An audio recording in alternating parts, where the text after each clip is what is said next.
Yamaha की FZ version 3 है ये। सामने में खड़ी है यामाहा की FZS वर्जन 3। दोनों बाइक का लुक ऑलमोस्ट सेम लगता है देखने में। बहुत लोग कंफ्यूज भी होते हैं कि कौन सी FZS है, कौन सी FZ है। दोनों के दाम में भी कुछ अंतर आता है। तो आइए जानते हैं कि दोनों बाइक में से कौन सी बाइक आपको लेनी चाहिए।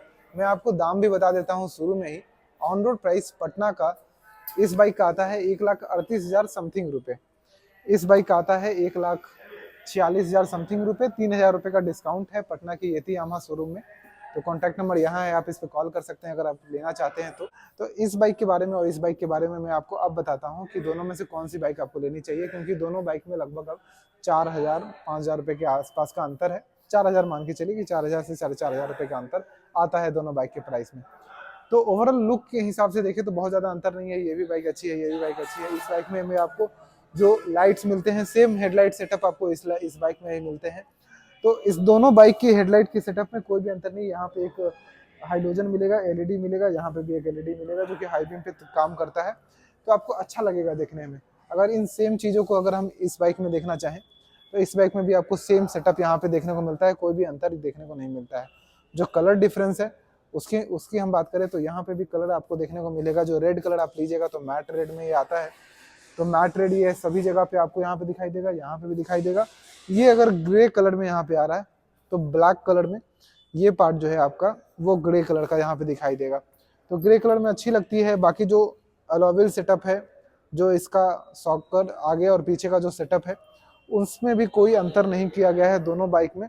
दोनों बाइक एज यूजुअल सेम लगती है, बिल्कुल भी अंतर नहीं है। यहाँ पे कोई मटेरियल में अंतर नहीं है, कोई मटेरियल में चेंजेस नहीं किए गए हैं। अलॉय पे बस एक चीज़ आपको मिसिंग लगेगी कि इसके अलॉय पे स्टिकर नहीं है जो ऐसे गोल किया रहता है, उसमें आपको देखने को मिल जाएगा। तो वो चीज़ मिल जाता है। बाकी अगर टायर की बात करें तो दोनों में ही आपको MRF के टायर मिलते हैं। मतलब इसमें भी तो MRF के टायर मिलते हैं, उसमें अभी आपको C8 दिखाई दे रहा है यहाँ पे, जैसा कि आप देख पा रहे हैं C8 है ये। तो मुझे लगता है कि MRF का टायर ही यहाँ पे ज़्यादा बेस्ट ऑप्शन जो है वो हो जाता है। तो MRF का टायर्स मिलते हैं इसमें। मतलब C8 के भी टायर उतने खराब नहीं होते, लेकिन अच्छे ऑप्शंस आपको MRF वाले मुझे लगते हैं, क्योंकि लोग की भी पसंद काफ़ी ज़्यादा आ जाती है यहाँ पे। आगे बढ़ते हैं हम। तो अगर टैंक पे बात करें तो टैंक पे थोड़ा सा यहाँ पे जो ये आपको प्लास्टिक फिनिशिंग है, ये यहाँ पे आपको क्रोम फिनिशिंग लगाई रहेगी। प्लास्टिक की जगह ये यहाँ पे क्रोम रहेगा, तो आपको अच्छा लगेगा देखने में। जो ये चीज़ है ये आपका ब्लैक रहेगा, यहाँ पे आपको ये सिल्वर कलर में हल्का सा लाइट ग्रे जो है वो आपको वैसा दिखाई देगा।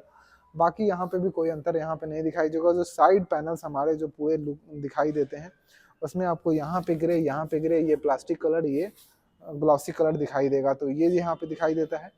अगर सेम चीज़ें हम इसमें भी देख लें तो उसमें भी प्लास्टिक कलर, सिल्वर कलर और रेड जो इसका मेन पेटेंट कलर है वो दिखाई देता है। जो इसका मेन FZ लिखा हुआ है वो आपको इसमें FZ लिखा हुआ स्टिकर के माध्यम से दिखाई देगा, FZ वर्जन 3। सेम चीज़ अगर हम देखते हैं इस बाइक में तो ये क्योंकि एक मैट फिनिश कलर है रेड वाला, इसमें आपको FZS वर्जन 3 जो है वो 3D में दिखाई देगा। तो ये 3D लोगो मिलेगा, वर्जन 3 का स्टिकर यहाँ पे देखने को मिलता है। बाकी अगर सीट की बात करें तो सीट में कोई भी अंतर यहाँ पे नहीं दिखाई दे रहा है मुझे। जो सीट का मटेरियल है वो ये मटेरियल आप देख सकते हैं और ये मटेरियल देख सकते हैं। उसमें कुछ खास अंतर नहीं है। थोड़ा सा टच फील हो सकता है कि अंतर आए, लेकिन नहीं, कोई अंतर यहाँ पे भी नहीं दिखाई देगा। ये सब प्रैक्टिकल चीज़ें मैं आपको यहाँ पे बता रहा हूँ। बाकी नीचे टायर अगर बात करें तो इसमें भी आपको रेडियल ट्यूबलेस टायर मिलते हैं। 140 सेक्शंस के MRF के हैं। आप देख सकते हैं ग्रिप कितनी बाहर तक नुकीली और बाहर तक आई हुई है। अगर हम इसको भी देखें तो यहाँ पे भी आपको देखते थे 140 सेक्शन के जो है C8 के टायर मिलते हैं। इसमें जो बाहर की ओर जो है वो नुकीलापन जो है वो MRF जितना नहीं दिखता है। MRF थोड़ी सी हमको लगता है कि मोटा जो है वो बनाती है, इसीलिए लोग MRF को ज़्यादा पसंद भी करते हैं यहाँ पे। तो ये वाली चीज़ जो है वो ऐसी आपको दिखाई देगी। C8 की टायर सामने सामने एक तरह से समझ सकते हैं, एक टायर कंपैरिजन भी हो गया कि MRF का जो आप डेप्थ देखिए, जो इसका गहराई है, और C8 का आप देखिए गहराई, तो दोनों में आपको यहाँ पे अंतर दिखाई देगा। बाकी डिस्क ब्रेक जो पीछे में मिलते हैं इसमें वो सेम आपको यहाँ पे मिलेंगे। अलॉय के डिज़ाइन, अलॉय में जो स्टिकर है वो यहाँ पे एक एक्स्ट्रा है, इसमें आपको वो चीज़ नहीं दिखाई देगा। अलॉय में स्टिकर नहीं दिखाई देगा। बाकी गियर पोजीशन और gear shifter, side stand, cut off switch, सब कुछ यहाँ पे भी आपको मिल जाता है, जो कि यहाँ पे यानी कि इस बाइक में मिलता है। तो 4,000 रुपये में आपको क्या क्या अंतर दिखाई दे रहा है वो आप समझ गए होंगे। अब आती है बात ब्लूटूथ की। तो इस बाइक में आपको ब्लूटूथ कनेक्टिविटी मिलती है। तो अब अगर आप इस बाइक को लेते हैं तो आपको ब्लूटूथ कनेक्टिविटी मिलेगी। इस बाइक को लेते हैं FZ को, तो FZ में आपको नहीं मिलेगी। मैं अगर आपको मतलब बताऊं तो अगर आपको ब्लूटूथ का काम उतना कुछ खास नहीं है, आप देख लीजिए कि ब्लूटूथ में क्या क्या फीचर्स आते हैं। ब्लिंकर फीचर्स आते हैं, लॉक करने का फीचर आता है। तो कुछ मोबाइल से जो है आप डेटा जो है वो देख सकते हैं, बाइक कितनी चली है कितनी नहीं चली है, ये सारे डेटा आप देखना चाहते हैं देख सकते हैं। तो अगर इसका कुछ खास काम नहीं है तो आप नॉर्मल FZ पे भी रह सकते हैं। थोड़े कम पैसे लगाने हैं तो ये बाइक भी आपके लिए बेस्ट है। कोई भी साइलेंसर में चेंज, आगे का जो ये सब होता है पार्ट, किसी चीज़ में मटेरियल का कोई चेंज, ये सब कुछ भी नहीं किया गया। जो आपको नॉर्मल FZ में मिलती है वही आपको सेम चीज़ इस बाइक में भी मिलती है। तो दोनों में अगर कुछ चेंज होता तो मैं बेसिकली यहाँ पे आपको बताता कि हाँ ये कर लीजिए वो कर लीजिए।